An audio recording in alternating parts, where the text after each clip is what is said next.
تو ایک عمل کرنے سے انسان کے حقوق ادا نہیں ہوتے، سارے کام جتنے جتنے انسان کر سکتا ہے تھوڑا تھوڑا کر کے سب چیزوں میں حصہ ڈالتا رہے، اور میانہ روی اختیار کرے، عبادات میں بھی، خرچ میں بھی، اور لوگوں کے ساتھ حسن سلوک میں بھی، تو انسان جو ہے وہ بہت اچھی زندگی جو ہے وہ گزارتا ہے۔ ان ربک یبسط الرزق لمن یشاء، تیرا پروردگار جو ہے رزق کو فراخ کرتا ہے، کھولتا ہے جس کے لیے چاہتا ہے، ویقدر، اور تنگ کر دیتا ہے۔ یہ تیرے رب کے فیصلے ہیں، اس کے اندر بڑی حکمتیں ہیں۔ انسان کہتا ہے مجھے ملا نہیں، اور دوسرا کہتا ہے کہ مجھے دیا بہت زیادہ ہے۔ کہا یہ اللہ کی حکمتیں ہیں، اور دے کر بھی وہ آزماتا ہے اور تنگ کر کے بھی وہ آزماتا ہے۔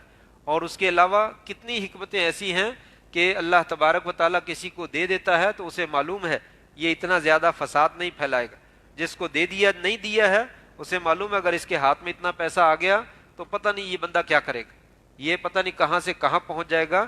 تو یہ اللہ تعالیٰ کی بڑی حکمتیں، انسان ان سے واقف نہیں ہے۔ جس کے لیے وہ چاہتا ہے رزق فراخ کر دیتا ہے، اور جس کے لیے تنگ کر دیتا ہے۔ انہ کان بعبادہ خبیرا بصیرا، یقیناً وہ اپنے بندوں کے ساتھ خوب خبر رکھنے والا ہے، خوب دیکھنے والا ہے، سب کچھ اس کو علم ہے۔ آپ یہ نہ سمجھیے کہ اللہ ہم سے غافل ہے، اللہ کو ہماری ہر حرکت کا پتہ ہے، ہماری ہر حاجت کا پتہ ہے، ہماری ہر ضرورت کا پتہ ہے، مجھے کتنے پیسے چاہیے، کہاں پہ چاہیے اور کب چاہیے، یہ سب چیزیں اللہ تعالیٰ جانتا ہے۔ اس لیے اس نے جو تنگ کر رکھا ہے یا فراغ کر رکھا ہے اس میں اس کی حکمتیں، مل جائے شکر ادا کرو، نہ ملے تو صبر کا مظاہرہ کرو، مل جائے تو آپے سے باہر نہ ہو جاؤ اور ہاتھ بہت زیادہ کھلا نہ چھوڑ دو، اللہ کے دین کے رستے میں خرچ کرو، اور اپنے واجبات جہاں جہاں کہیں ہیں وہ ادا کرو، اور مناسب طریقے سے میانہ روی کے ساتھ جو ہے جو خرچ کرنا ہے اس کو خرچ کرو، تو ایسی زندگی جو ہے وہ آپ کی بہترین اور شاندار جو ہے وہ زندگی بن جائے گی۔ یہ تیسرا رکوع تھا۔ اس کے بعد اللہ تعالیٰ نے 15ویں پارے میں شروع میں اسراء اور معراج کا جو ہے وہ ذکر کیا ہے۔ سبحان الذی اسریٰ بعبدہ لیلا من المسجد الحرام، پاک ہے اللہ تبارک و تعالیٰ جس نے اپنے بندے کو سیر کروائی مسجد حرام سے مسجد اقصیٰ تک۔ یہاں پہ بعض کہنے والوں نے کہا اسریٰ بنور ہی نہیں کہا، اسریٰ بملک ہی نہیں کہا، اللہ تعالیٰ نے اپنے جو ہے وہ فرشتے کو سیر کرائی، اپنے جو ہے وہ نور کو سیر کروائی، بلکہ اپنے بندے کا تذکرہ کیا۔ کہتے ہیں عبدیت جو ہے یہ اللہ تعالیٰ کا خوبصورت جو اللہ نے اپنے بندے کو وصف عطا کیا، یہ بندے کے لیے بڑا شاندار اعزاز ہے کہ انسان کہے کہ میں عبد ہوں۔ عبد جو ہے وہ اپنے مالک کا فرما بردار ہوتا ہے۔ شاید آپ کو یاد ہو میں نے ایک دفعہ عبد کا معنی ذکر کیا تھا، غالباً ابراہیم ابن ادہم یا حسن بصری رحمہ اللہ، ان کا کوئی غلام تھا، تو انہوں نے غلام خریدا تو غلام کو گھر لائے، لا کر کہا اے میرے غلام کیا کھاؤ گے، کیا کھانا ہے، میں تیرا مالک ہوں، تیری روٹی میرے ذمے ہے، بتاؤ کیا کھانا ہے۔ کہا بما شئت، آقا جی آپ میرے مالک ہیں، جو آپ کھلانا چاہیں میں کھانے کے لیے تیار، میں آپ کا غلام ہوں، میں کیسے اپنی خواہش کا ذکر کر سکتا ہوں، آپ کی جو پسند ہے آپ نے دینا ہے، آپ مجھے جو دیں گے میں کھا لوں گا۔ کہا اچھا چلو، بما تلبس، کیا پہنو گے، کیا پہنو گے، کہنے لگا بما شئت، جو آپ چاہیں، آپ دے دیں گے میں پہن لوں گا، نہیں دیں گے تو کوئی مسئلہ نہیں، جس طرح کا لباس دیں گے آپ میرے مالک ہیں، آپ نے فیصلہ کرنا ہے۔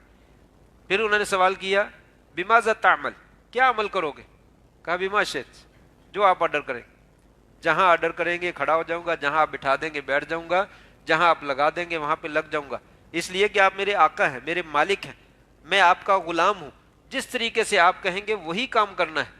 وہ بڑے حیران ہوئے، بڑے حیران ہوئے، انہوں نے کہا آج تک مجھے عبد کا معنی پتہ نہیں چلا تھا، آج مجھے سمجھ آ گئی عبد کیا ہوتا ہے، میرے غلام نے مجھے سبق سکھا دیا، میں بھی اپنے رب کا عبد ہوں، یہ میرا عبد ہے، میں نے تو اس کو خریدا ہے، اس کو بنایا بھی نہیں، لیکن مجھے تو اللہ تعالیٰ نے بنایا ہے، میرا تو انگ انگ اس کا محتاج ہے، انگ انگ جو ہے وہ اس نے مجھے عطا کیا ہے، تو میں اس کے سامنے جو ہے وہ کیسے کہتا ہوں میرا جسم میری مرضی، میرا عمل میری مرضی، میرا کام میری مرضی، میرا کھانا میری مرضی، جو ہر کام میں انسان کہتا میری مرضی۔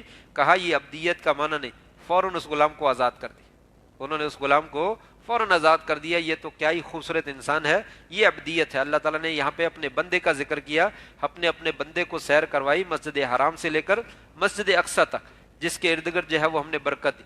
مسجد حرام سے مسجد اقصیٰ تک یہ سیر کرانے کا مقصد کیا ہے، اللہ تعالیٰ حکمتیں جانتا ہے، لیکن یہ ذکر کیا کہ میرے نبیوں کا تعلق بازاروں سے نہیں ہوتا، منڈیوں سے نہیں ہوتا، مارکیٹوں سے نہیں ہوتا، ان کا تعلق مسجدوں سے ہوتا ہے، وہ مسجد سے دل لگاتے، اللہ کی طرف جانا ہے تو مسجد سے تعلق جوڑیے، مسجد کے ساتھ تعلق جوڑتا ہے تو انسان اللہ کی طرف جو ہے وہ قریب ہوتا چلا جاتا ہے۔ اسی لیے کہا کل خوش نصیبوں کو عرش کے سائے کے نیچے جگہ ملے گی، ان میں سے ایک بندہ وہ بھی ہے، رجل قلبہ معلق بالمساجد، جس کا دل جو ہے وہ مسجدوں سے چمٹا رہتا ہے، وہ مسجد میں آتا ہے تو سکون ملتا ہے، مسجد سے باہر چلا جاتا ہے تو پریشان ہو جاتا ہے۔ اور ہم میں سے اکثریت کی حالت یہ ہے کہ مسجد میں آتے ہیں تو پریشان ہو جاتے ہیں۔ پہلے دن ماشاءاللہ 7-8 صفحے بھری ہوئی تھی، ماشاءاللہ پیچھے لائنیں لگی ہوئی تھی، آج 3 صفحے رہ گئی۔ پتہ نہیں یہ رمضان ختم ہو رہا ہے، شوق بڑھنا چاہیے، لیکن جیسے جیسے پہلا عشرہ جو ہے وہ ختم ہوتا ہے تو درمیان والا عشرہ جو ہے وہ بالکل خالی ہو جاتا ہے۔ کیا ہوا ہے ان دنوں میں؟ کیا مسئلہ بن گیا؟ کوئی مسئلہ نہیں، بس تھک گئے، کچھ بھی نہیں ہوا، بس جی نہیں کرتا، تھک جاتے ہیں، لمبی تراویح ہوتی ہے، پڑھا ہی نہیں جاتا، کھڑا ہی نہیں ہوا جاتا، آخری عشرے میں دیکھیں گے، پھر دیکھ لیں گے کوئی مسئلہ بنے گا تو۔ ایسا نہیں ہونا چاہیے۔ مسلمان کا تو دل مسجد میں لگتا ہے، مسلمان کا تو دل نماز میں لگتا ہے، قرآن مجید کی تلاوت میں لگتا ہے۔ جو لوگ لگے رہتے ہیں مبارکباد کے مستحق ہیں، انشاءاللہ اللہ تعالیٰ جو ہے وہ اپنا بنا لے گا، بلکہ اس نے بنا لیا ہے، اور اللہ تعالیٰ اپنی جناب سے خوب ایسے لوگوں کو جو ہے وہ عطا کرتا ہے۔ بہرحال کہا مسجد کے ساتھ جو ہے وہ تعلق لگائیے، اللہ تبارک و تعالیٰ کی رحمتیں جو ہے وہ تمہارے شامل حال ہو جائیں گی۔ پھر اللہ تبارک و تعالیٰ نے جو ہے وہ اپنی نشانیاں کچھ ذکر کی ہیں، اور کہا انسان جو ہے وہ اپنے لیے شر کی دعا بھی اسی طرح کرتا ہے جیسے خیر کی دعا کرتا ہے۔ جب اس کو اچھائی کی امید ہوتی ہے تو خیر مانگتا رہتا ہے، جب وہ مایوس ہو جاتا ہے تو کہتا مر ہی جاؤں میں، اس سے تو اچھا تھا میرے ساتھ یہ ہو جائے، میری ٹانگیں ٹوٹ جائے، میرا فلاں ہی ہو جائے، اپنے آپ کو کہتا ہے، یا کم از کم اپنی اولاد کو کہتا ہے، اس سے تو بہتر تو مر ہی جائے، تو میرے سامنے کیوں آ جاتا ہے۔ انسان جو ہے وہ جیسے اس کے لیے خیر کی دعا کرتا ہے، اسی طرح اس کے لیے بد دعائیں بھی کرتا ہے۔ وَكَانَ الْإِنسَانُ عَجُولًا، انسان بڑا جلد باز ہے، اتنی جلدی نہیں کرنی چاہیے، جب خیر آتی ہے تو اس کو بھی ٹھنڈے لہجے سے برداشت کرو، اور اس کو لو، اور اس کے سے فائدہ اٹھاؤ، اور آپے سے باہر نہ ہو جاؤ، غرور نہ کرو، تکبر نہ کرو۔ لیکن اگر پریشانی آ جائے تو تب بھی اتنی جلدی جزا فضا کرنے کی ضرورت نہیں ہے، صبر کرو۔ پھر اس کے بعد اللہ تعالیٰ نے فرمایا ہم نے دن اور رات کو بڑی بہترین نشانیاں بنائی، دن رات کی نشانی کو ختم کر دیتا ہے، اور رات دن کی نشانی کو ختم کر دیتا ہے۔ ہم نے جو ہے وہ دنوں کا، مہینوں کا، سالوں کا حساب لگایا تم تاکہ اپنے معاملات جو ہے وہ چلا سکو۔ ہر انسان کی قسمت ہم نے اس کے گلے میں لٹکا دی، ہر انسان کی قسمت ہم نے اس کے گلے میں لٹکا دی۔ کہا اپنی قسمت سے بڑھ کر تم نے کچھ بھی نہیں کرنا، ہم نے جن معاملات میں تمہیں اختیار دے رکھا ہے ان میں بھی، اور جن معاملات میں ہم نے تمہیں اختیار نہیں دے رکھا ان میں بھی، جو کچھ تم نے کرنا ہے ہمیں سارا علم ہے۔ ہم نے تمہارے گلے میں وہ تعویذ لٹکا کر، کہہ لیجیے پرچی باندھ کر جو ہے وہ گلے میں لٹکا دی، اسی کے مطابق تم نے اسی طریقے سے کرتے چلے جانا۔ لہٰذا اللہ تعالیٰ پہ بھروسہ رکھو، اور اچھے کام کرو، اور غلط کام سے اجتناب کرو، اور کسی بھی چیز میں حد سے بڑھنے سے جو ہے وہ باز آ جاؤ، تمہارے لیے یہ بہتر ہو جائے گا۔ قیامت کے دن ہم اس لکھے ہوئے کو نکال کر تمہارے سامنے کر دیں گے، ہر بندہ جو ہے وہ اپنا لکھا ہوا دیکھ لے گا، اور کہا جائے گا اقرا کتابک، آج اپنی کتاب پڑھ لو، آج تم خود ہی اپنا حساب کر لو، تم کیا کرتے رہے، کیا بیجا ہے اور کیا کاٹنا ہے، کیا کھویا ہے اور کیا پایا ہے، سارا کچھ جو ہے وہ تمہارے سامنے آ جائے گا۔ پھر اس کے بعد جو ہے وہ اللہ تعالیٰ نے فرمایا جب ہم کسی بستی کو ہلاک کرنے کا ارادہ کرتے ہیں تو اس کے جو خوشحال طبقہ ہوتا ہے ان کو حکم کرتے ہیں، اور ان کو جو ہے وہ عادت ڈالتے ہیں، وہ مزید نافرمانیاں کرتے ہیں، وہ فسق و فجور کرتے ہیں۔ جب فسق و فجور خوب کر لیتے ہیں ان کے اوپر اللہ تعالیٰ کا وعدہ جو ہے وہ سچ ہو جاتا ہے، پھر ہم ان کو تباہ کر دیتے ہیں، تباہ کرنا خوب جو ہے ان کو تباہ کر دیتے ہیں۔ جو کوئی دنیا میں جلدی فائدہ حاصل کرنے کا طلبگار ہوتا ہے ہم دے دیتے ہیں، جلدی سے مراد جو دنیا کا طلبگار ہے، آخرت کا طلبگار نہیں، ہم اسے دنیا دے دیتے ہیں، پھر ہم اس کو جہنم رسید کر دیں گے، وہ ذلیل ہو جائے گا اور رسوا ہو جائے گا۔ لیکن جو آخرت چاہتا ہے اور اسی کے لیے کوشش کرتا ہے اور ایماندار بھی ہے، ہم اس کی کوشش کی قدر کرتے ہیں۔ ایمان کی حالت میں انسان آخرت کے لیے عمل کرتا ہے تو ہم اس کے مشکور بنتے ہیں، اس کی قدر کرتے ہیں، اس کے شکر گزار بنتے ہیں کہ تو نے بڑا اچھا کام کیا، اور تجھے تیری قدر کی جائے گی، تجھے اس کا بدلہ جو ہے وہ بڑا خوبصورت جو ہے وہ دیا جائے گا۔ پھر اس کے بعد اللہ تبارک و تعالیٰ نے اولاد کے بارے میں مزید کہا، لوگوں اپنی اولاد کو بھوک کے ڈر کی وجہ سے قتل نہ کرو، ہم تمہیں بھی رزق دیتے ہیں، انہیں بھی رزق دیتے ہیں، ان کا قتل کرنا بہت بڑا گناہ ہے۔ حمل کو ضائع کروا دینا، چاہے ایک دن کا ہی کیوں نہ ہو، بار بار یہ سوال کیا جاتا ہے کہ فلاں پرابلم ہے، فلاں مصیبت ہے، فلاں ایسا مسئلہ ہے، کہا یہ قتل کرنا ہے، قتل کرنا جائز نہیں ہے، اولاد کو قتل کرنا چاہے وہ کسی بھی مرحلے میں ہو یہ جائز نہیں ہے، الا یہ کہ عورت کو، والدہ کو آخری سٹیج پہ ڈاکٹر کہیں کہ 99% شک ہے یا امید ہے کہ یہ مر جائے گی، اگر بچے کو ضائع نہ کیا گیا تو یہ مر جائے گی یا بچہ مر جائے گا، ایسے حالات میں بعض علماء نے اجازت دی ہے کہ چلو کوئی ایسی شکل بن جائے قابل اعتماد ڈاکٹر کو کہتا ہو تو ٹھیک ہے، وگرنہ انسان کو بچے کو قتل کرنا جو ہے وہ جائز نہیں ہے۔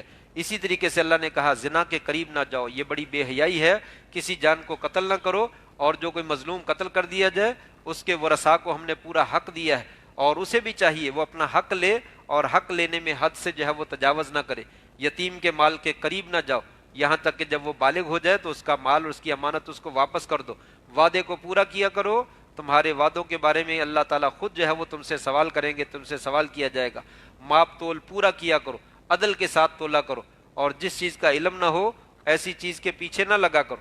یاد رکھو ان السمع والبصر والفؤاد کل اولئک کان عنہ مسئولا، یہ تمہاری نعمتیں بہت خوبصورت ہیں تمہیں دی گئی، کانوں کا سننا، آنکھوں کا دیکھنا، اور دل کا دھڑکنا اور سوچنا، سارے فیصلے دل کرتا ہے، پھر یہ دماغ کو آرڈر کرتا ہے، اور پھر یہ سارے اعضاء کو آرڈر کرتے ہیں، اور پھر اعضاء کرتا ہے۔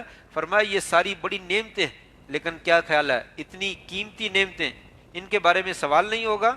ایک ایک نعمت کے بارے میں سوال ہونا ہے۔ نگاہیں کہاں پہ استعمال کی، کان جو ہے وہ کہاں پہ استعمال کیے، دل کے ساتھ کیسے کیسے سوچیں اور کیسے کیسے خیالات کیا کرتا تھا، کیسے کیسے منصوبے بنایا کرتا تھا، اندر ہی اندر بیٹھا سوچتا رہتا تھا اور منصوبے بنا کر ان کو پایا تکمیل تک پہنچاتا تھا۔ یہ سب چیزیں جو ہے وہ سوال کی جائیں گی، اس لیے یہ نعمتوں کا احساس اپنے پاس رکھیے۔ زمین پہ اکڑ کر نہ چلیے، کتنا اکڑ کے چلو گے؟ زمین کو پھاڑنا چاہو گے نہیں پھاڑ سکو گے، پہاڑوں کی چوٹیوں تک پہنچنا چاہو گے، ایک پہاڑ پہ چڑھ جاؤ گے، دو پہ چڑھ جاؤ گے، تو 10 12 پہ نہیں چڑھ سکتا، سارے پہاڑوں کی چوٹیوں پہ کہاں پہ چڑھ جائے گا؟ کتنا بڑا بن جائے گا؟ تو بڑا نہیں بن سکتا، اس لیے جو ہے یہ تکبر بھی نہ کرو۔ یہ سارے برائی کے اعمال ہیں، اللہ تعالیٰ نے ذکر کر دیے، ان کے قریب جو ہے وہ نہ جائی۔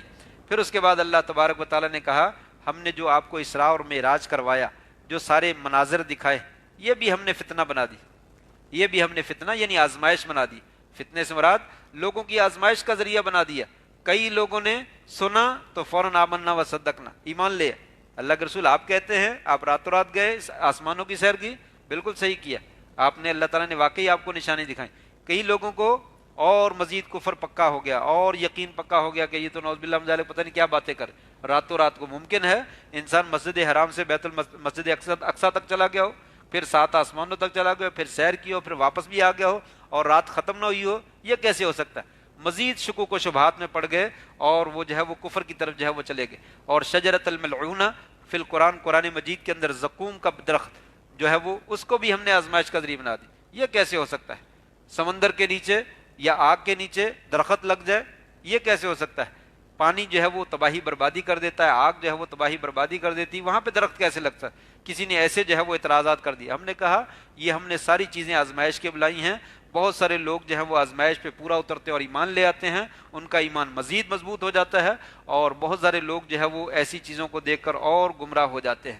تو اللہ تعالیٰ ہی ہے جس کو بچانے والا، اللہ تعالیٰ ہمیں سیدھا رستہ دکھائے اور گمراہی کے رستے سے جو ہے وہ محفوظ فرمائے۔ پھر اس کے بعد اللہ تعالیٰ نے نبیوں کے حالات کا جو ہے وہ ذکر کیا کہ یہ بار بار جو ہے وہ نشانیوں کا مطالبہ کرتے ہیں۔ انہوں نے کہا ہم آپ پر ایمان نہیں لائیں گے یہاں تک کہ آپ زمین سے ہمارے لیے چشمے جو ہے وہ پھوٹتے ہوئے دکھا دیں، چشمے نکال دیں، تیرے سامنے زمین سے چشمے نکل آئیں اور نکلتا ہوا دیکھیں ہم ابھی یہاں سے، ہم تم پر ایمان لے آئیں گے۔ یہ بھی اعتراض کیا۔ یا آپ کے لیے کھجوروں کے اور انگوروں کے باغ ہوں، ان کے درمیان سے نہریں چل رہی ہوں، اس طرح کا کوئی باغ لا کر دکھاؤ تمہارا کوئی ہے تو ہم تب بھی ایمان لے آئیں گے۔ یا آپ بار بار کہتے ہیں آسمان سے عذاب آئے گا تو آسمان کا کوئی ٹکڑا ہی گرا دو، آسمان سے کوئی ٹکڑا گرا کر دکھاؤ تو ہم تب بھی ایمان لے آئیں گے۔ یا اللہ تعالیٰ کو لے آؤ یا فرشتوں کو سامنے لے آؤ، ہم تب بھی ایمان لے آئیں گے۔ یہ سارے اعتراضات جو ہے وہ مشرکین کرتے تھے، کافر کرتے تھے۔ آج بھی بے ایمان اور منافق اور دین سے بیزار طبقہ جو ہے اسی طرح کے سوالات کرتے تھے، ایسا نہیں ہوا تو ایسا کیوں نہیں ہو گیا، ایسے ہو سکتا تھا ایسے کر لیتے، یہ کیا بات ہوئی؟ تمہاری عقل میں معیار نہیں ہے، اللہ تبارک و تعالیٰ کے فیصلے میں معیار ہیں۔ اللہ نے جو فیصلہ کر دیا سو کر دیا۔ پھر کہا تیرے لیے سونے چاندی کا کوئی مکان کیوں نہیں؟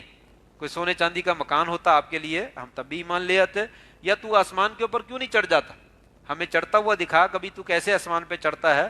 تو نبی تو ایسا ہونا چاہیے جو آسمان پہ چڑھ جائے۔ ہم جو ہے وہ آپ کے چڑھنے پر بھی ایمان نہیں لائیں، اگر آپ آسمان پر چڑھ جائیں۔ دیکھیے کس قدر جو ہے وہ افسوس کی بات ہے اور کس قدر جو ہے وہ فضول اعتراض کیا۔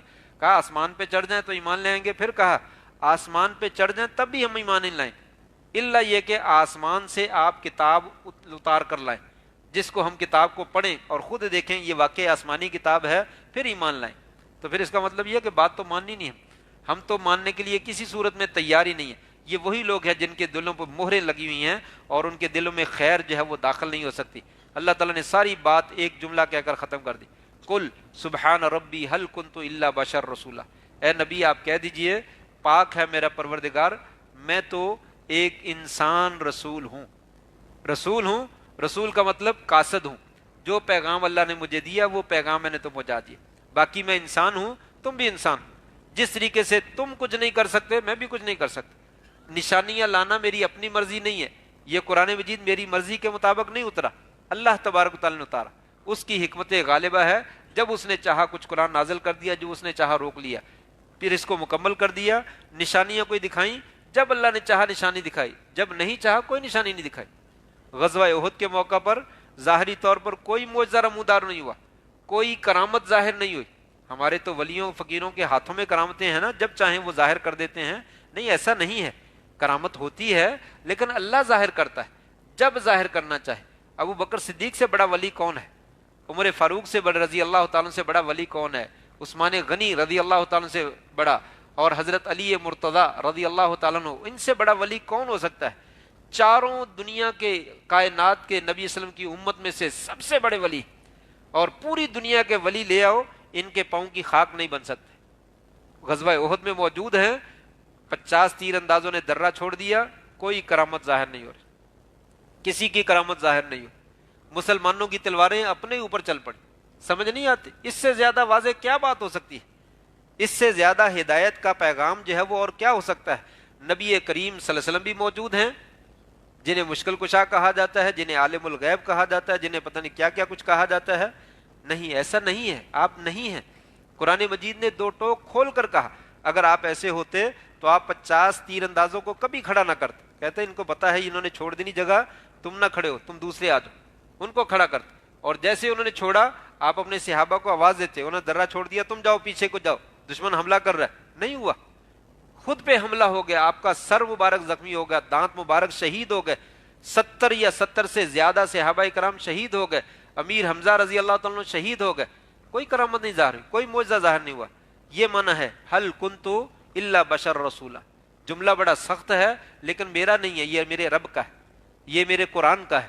ہل کنت الا بشر رسولا, اے نبی ان کو کہہ دیجئے میں ایک انسان ہوں, بشر ہوں. بشر ہوں, بشر انسان کو بولتے ہیں. میں ایک انسان ہوں اور رسول ہوں.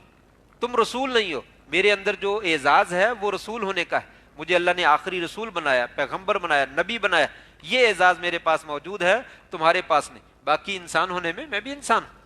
جس طریقے سے دنیا میں تم کام کرتے ہو میں بھی کام کرتا ہوں, لیکن یہ ہے کہ تم کہو کہ مطالبہ کرو ساری نشانیاں میں لے کر آؤں, یہ نشانیاں لانا میرا کام نہیں ہے, میرے رب کا کام ہے. جب وہ چاہتا ہے دکھا دیتا ہے, جب چاہتا نہیں دکھاتا.